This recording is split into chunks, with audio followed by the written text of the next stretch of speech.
മാധ്യമപ്രവർത്തകൻ സിദ്ദിഖ് കാപ്പൻ ജയിൽ മോചിതനായി 2 വർഷവും 3 മാസങ്ങളും നീണ്ട ശേഷമാണ് അദ്ദേഹം പുറത്തിറങ്ങുന്നത്. തനിക്ക് നീതി പൂർണ്ണമായി ലഭിച്ചില്ലെന്നും ഒപ്പമുള്ള നിരപരാധികൾ ഇപ്പോഴും ജയിലിലെന്നും സിദ്ദിഖ് കാപ്പൻ പ്രതികരിച്ചു.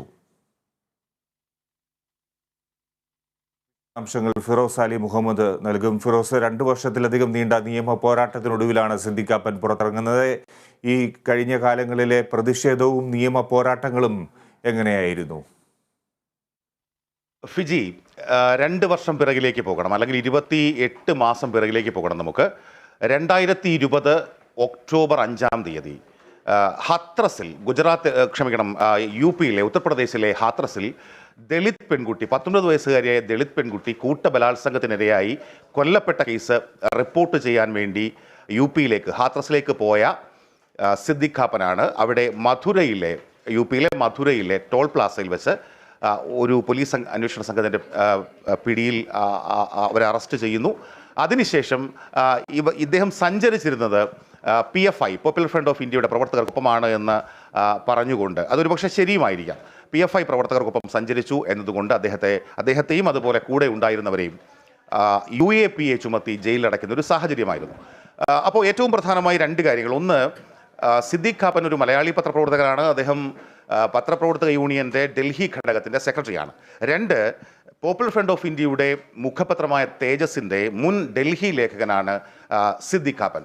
അപ്പോൾ സ്വാഭാവികമായും അത്തരത്തിൽ തേജസ്സുമായുള്ളൊരു ബന്ധം, പോപ്പുലർ ഫ്രണ്ടുമായുള്ളൊരു ബന്ധം, ഈ 2 കാര്യങ്ങൾ വച്ചിട്ടാണ് സിദ്ദിഖ് കാപ്പനെതിരെ UAPA ചുമത്തി ഹാത്രസിലേക്ക് സിദ്ദിഖ് കാപ്പൻ പോയത് വാർത്ത റിപ്പോർട്ട് ചെയ്യാനല്ല, മറിച്ച് അവിടെ ഒരു വർഗീയ കലാപം ഉണ്ടാക്കാൻ, അതുപോലെ അവിടുത്തെ സൗഹൃദ അന്തരീക്ഷം തകർക്കാൻ, അത്തരം കാര്യങ്ങൾക്ക് വേണ്ടിയാണ് അവിടേക്ക് പോയത് എന്ന് പറയുന്നു. അതിൻ്റെ ഭാഗമായി ഒരു ഗൂഢാലോചന നടത്തിയ സംഘമാണ് UP-യിലെ ഹാത്രസിലേക്ക് പോയത്. അവരെയാണ് UP പോലീസ് കസ്റ്റഡി എടുത്ത് ചോദ്യം ചെയ്യുകയും അതിനുശേഷം UAPA ചുമത്തുകയും ഒക്കെ ചെയ്തു എന്ന നിലയിലൊക്കെയാണ് UP പോലീസ് ഇതുമായി ബന്ധപ്പെട്ട കാര്യങ്ങൾ വിശദീകരിച്ചത്. പക്ഷേ സിദ്ദിഖ് കാപ്പൻ പോയത് ശരിക്ക് ഇത്തരത്തിൽ ഈ സംഭവം, അതിദാരുണമായ ഒരു സംഭവം, രാജ്യത്തിൻ്റെ മുഴുവൻ ശ്രദ്ധയിലേക്ക് വന്ന സംഭവം, രാജ്യം ഏറ്റവും കൂടുതൽ അപലപിച്ച ഒരു ബലാത്സംഗ കൊലപാതക കേസ് റിപ്പോർട്ട് ചെയ്യാൻ വേണ്ടി പോയതാണ്.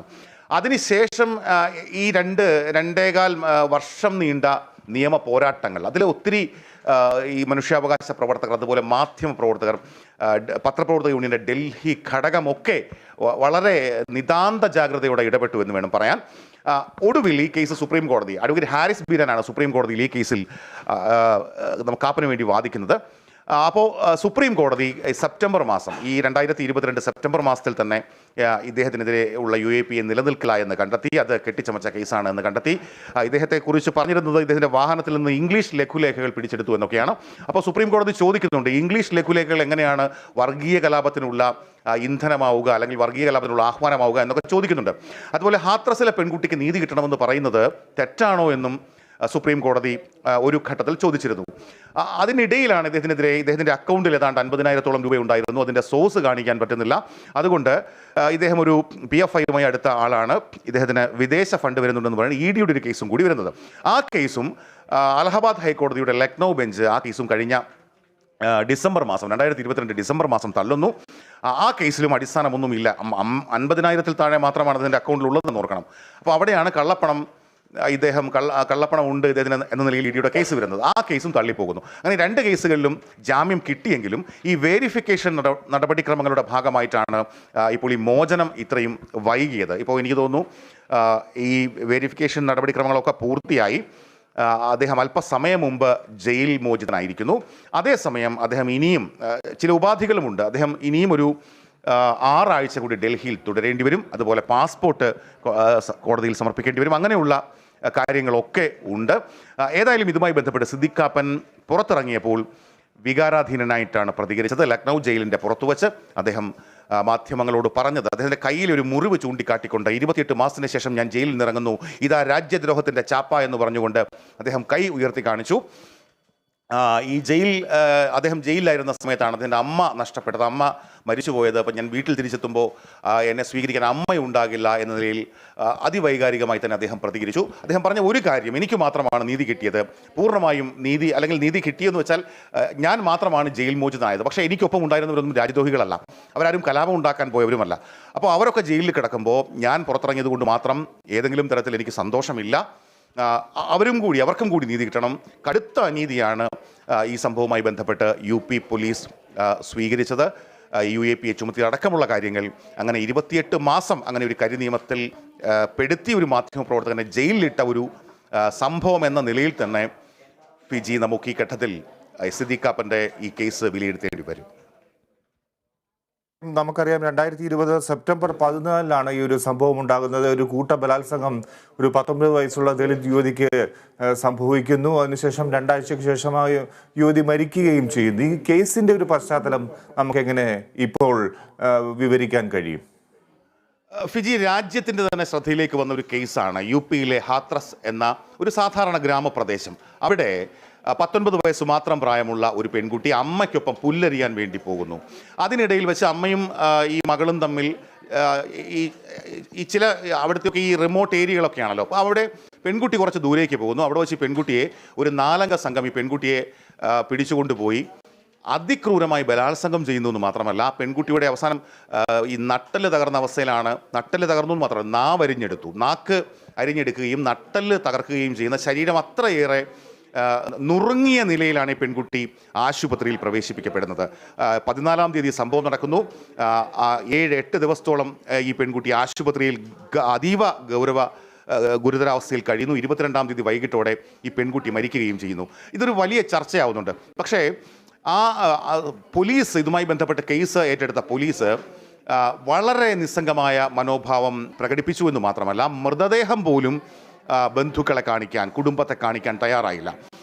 പകരം അത് ശരിക്കും നമ്മളും സാധാരണ ഭാഷയിൽ പറഞ്ഞാൽ ഈ മൃതദേഹം ക്രൂരമായി ബലാത്സംഗം ചെയ്യപ്പെട്ട് കൊല്ലപ്പെട്ട ഈ പെൺകുട്ടിയുടെ മൃതദേഹം UP പോലീസ് കത്തിച്ച് കളയുകയായിരുന്നു എന്ന് വേണമെങ്കിൽ പറയാം. അതായിരുന്നു സാഹചര്യം. അപ്പോൾ അതുകൊണ്ട് തന്നെ ആ സംഭവവുമായി ബന്ധപ്പെട്ട് കുടുംബത്തിന് വലിയ പ്രതിഷേധമുണ്ടായിരുന്നു. കുടുംബത്തെ അവസാനമായിട്ട് ഈ മൃതശരീരം ഒരു നോക്ക് കാണിക്കുന്നില്ല, അതുപോലെ മൃതശരീരം വിട്ടുകൊടുക്കുന്നില്ല.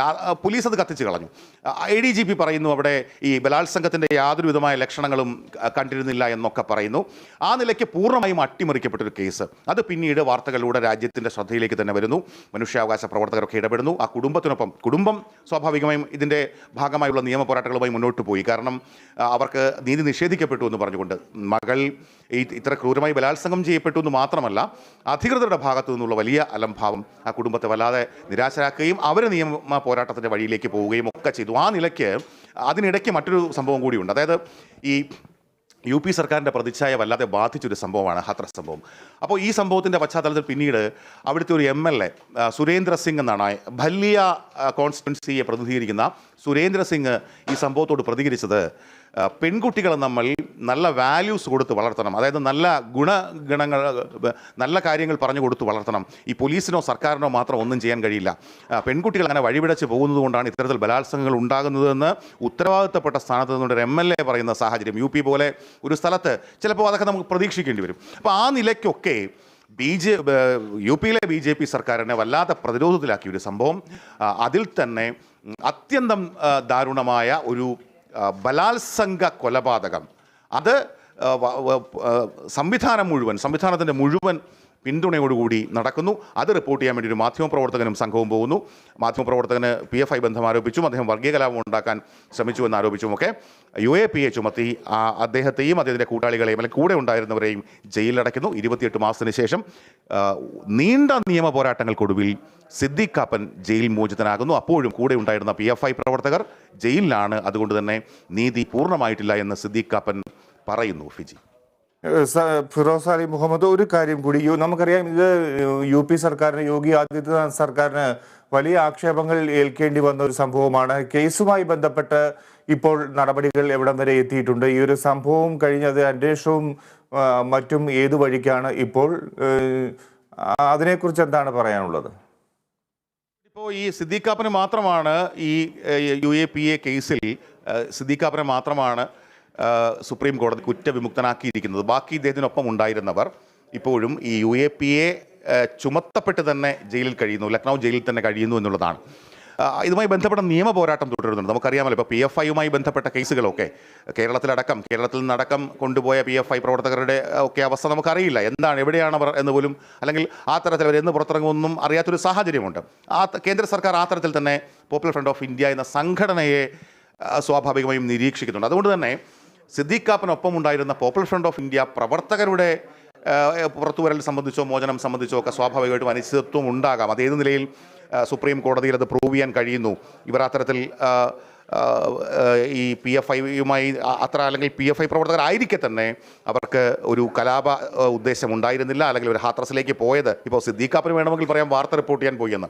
പക്ഷേ PFI പ്രവർത്തകർ എന്തിനാണ് ഈ ഡൽഹിയിൽ നിന്ന് നേരെ ഹാത്രസിലേക്ക് പോയതെന്ന് ചോദിച്ചാൽ സ്വാഭാവികമായും അത്തരം ചോദ്യങ്ങൾക്ക് കൃത്യമായ ഉത്തരം നൽകാൻ കൂടി കഴിയണമല്ലോ. അപ്പോൾ ആ നിലയ്ക്കാണ് അതിൻ്റെ നിയമ പോരാട്ടം മുന്നോട്ട് പോകുന്നത്. പക്ഷേ കാപ്പൻ പറയുന്നു കൂടെ ഉണ്ടായിരുന്നവർ നിരപരാധികളാണ്. അവർ സ്വാഭാവികമായും ഇപ്പോൾ ഇങ്ങനെയൊരു സംഭവം നടക്കുമ്പോൾ ആക്ടിവിസ്റ്റുകൾക്ക് അല്ലെങ്കിൽ ഇങ്ങനെയുള്ള ഒരു പൊതുരംഗത്ത് പ്രവർത്തിക്കുന്നവർക്ക് സ്വാഭാവികമായും ഇങ്ങനെയൊരു സംഭവം നടന്നൊരു സ്ഥലത്ത് ആ കുടുംബത്തെ സന്ദർശിക്കണമെന്ന് തോന്നാം, ആ ഇടം അല്ലെങ്കിൽ അവിടേക്ക് പോകണമെന്ന് തോന്നാം, ചിലപ്പോൾ കുടുംബത്തിന് സാമ്പത്തികമായി സഹായം നൽകണമെന്ന് തോന്നാം, അങ്ങനെയൊക്കെ തോന്നാമല്ലോ. അപ്പോൾ ഏതായാലും അതുമായി ബന്ധപ്പെട്ട കാര്യങ്ങൾ കൃത്യമായും സുപ്രീം കോടതിയിൽ അതിൻ്റെ വ്യവഹാരം മുന്നോട്ട് പോകുന്നു. എനിക്ക് തോന്നുന്നു അവർക്ക് വേണ്ടി ഹാജരാകുന്നതും അഡ്വക്കേറ്റ് ഹാരിസ് ബീരൻ തന്നെയാണെന്നാണ്. ഏതായാലും ആ കാര്യങ്ങളുമായി ബന്ധപ്പെട്ട് നമുക്ക് കുറച്ചുകൂടി കാത്തിരിക്കേണ്ടി വരും. ആ നിയമ പോരാട്ടം അല്ലെങ്കിൽ ആ നിയമ നടപടികൾ ഇനി എങ്ങോട്ട് പോകുന്നുവെന്ന്. ഏതായാലും ഈ 28 മാസത്തിന് ശേഷം രാജ്യദ്രോഹത്തിൻ്റെ ചാപ്പയുമായി ആ ചാപ്പ ഉയർത്തി കാണിച്ചുകൊണ്ട് സിദ്ദീഖ് കാപ്പൻ എന്ന മലയാളി മാധ്യമ പ്രവർത്തകൻ അല്പസമയം മുമ്പ് ലക്നൌവിലെ ജയിലിൽ നിന്ന് പുറത്തു വന്നു എന്നുള്ളതാണ് ഫിജി നമുക്ക് ആശ്വാസകരമായി പറയാൻ കഴിയുന്ന വാർത്ത. ശരി, ഫിറോസ്. മാധ്യമപ്രവർത്തകൻ സിദ്ദീഖ് കാപ്പൻ ജയിൽ മോചിതനായിരിക്കുന്നു. 2 വർഷവും 3 മാസങ്ങൾക്കും ശേഷമാണ് സിദ്ദീഖ് പുറത്തിറങ്ങുന്നത്. അദ്ദേഹത്തിൻ്റെ പ്രതികരണം ഇങ്ങനെയായിരുന്നു: തനിക്ക് നീതി പൂർണ്ണമായും ലഭിച്ചില്ല എന്നുള്ളതാണ് അദ്ദേഹം പറയുന്നത്. ഒപ്പമുള്ള നിരപരാധികൾ ഇപ്പോഴും ജയിലിലാണ് എന്ന് സിദ്ദീഖ് കാപ്പൻ പ്രതികരിച്ചിരിക്കുന്നു.